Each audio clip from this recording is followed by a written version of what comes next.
wilayah cakupannya yang kecil, terus dari resolusinya yang bagus, yang lebih baik daripada citra satelit, terus integritas geometrinya yang baik. Ini adalah hasil citra yang sudah dideliniasi. Jadi ada beberapa kawasan yang saya bagi. Yang pertama itu ada bagian A, itu saya identifikasi sebagai sekolah karena memiliki bentuk U, terus bangunannya itu bertingkat, dilihat dari bayangan di sebelah sini, ada sedikit bayangan. Terus itu dia asosiasinya dengan lapangan. Dari sini terlihat kalau ini tuh lapangan, terus ini masjid dari atapnya yang punya kubah. Terus sekolah ini tuh juga dikelilingi oleh pemukiman penduduk. Terus ada objek B. Jadi objek B ini berbentuk L, gedung yang berbentuk L. Biasanya yang berbentuk U, L, terus I itu biasanya diidentifikasikan dengan sekolah, tetapi di sini tidak ada objek lain yang mengasosiasikan bahwa gedung ini merupakan sekolah. Jadi karena melihat posisinya yang dekat dengan pemukiman penduduk dan ini juga ada sekolah, saya menyimpulkan bahwa gedung ini tuh kayak gedung perkantoran di tingkat kecamatan. Lalu objek C itu terlihat sebuah objek yang memiliki bentuk memanjang berbelok-belok dengan tekstur yang halus serta warna yang gelap. Terlihat bahwa terdapat beberapa tanaman dan objek ini tuh membagi wilayah pemukiman tuh menjadi dua. Jadi saya simpulkan bahwa ini merupakan sungai. Terus yang D ini itu terlihat ada rel kereta api dengan warna yang gelap, teksturnya kasar. Terus di situ ada gerbong kereta api. Karena terdapat beberapa gerbong, terus tuh ada banyak rel kereta dan terdapat sebuah gedung yang berbentuk persegi panjang. Jadi dapat disimpulkan bahwa itu adalah stasiun kereta api. Lalu ada ABCDE.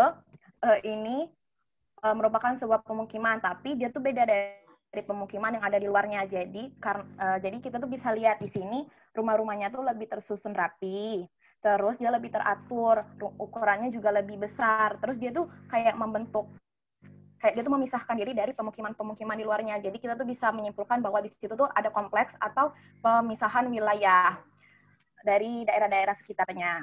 Jadi di sini saya simpulkan kalau ini permukiman, tapi permukiman kelas atas, melihat dari susunannya yang sudah rapi dan ukuran rumahnya yang juga sudah cukup besar.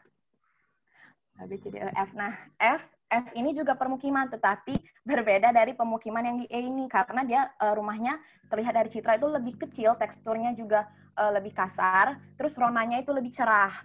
Nah, terus ini tuh tidak teratur seperti di permukiman yang E ini. Nah, terus tuh saya lihat ini tuh sangat dekat jaraknya dengan sungai ini. Biasanya kalau misalnya warnanya itu terang, terus rumah-rumahnya tidak teratur, itu adalah pemukiman kumuh. Terus kita juga kayak bisa lihat ini kan sangat dekat dengan bibir sungai yang juga mencirikan daerah kumuh.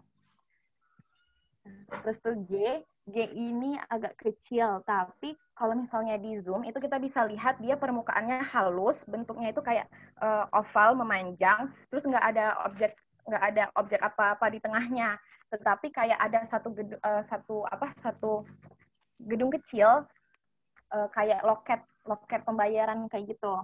Jadi di sini saya simpulkan itu tuh kolam berenang karena warnanya juga gelap dan memiliki tekstur halus seperti air. A, B, C, D, E, F, G, H.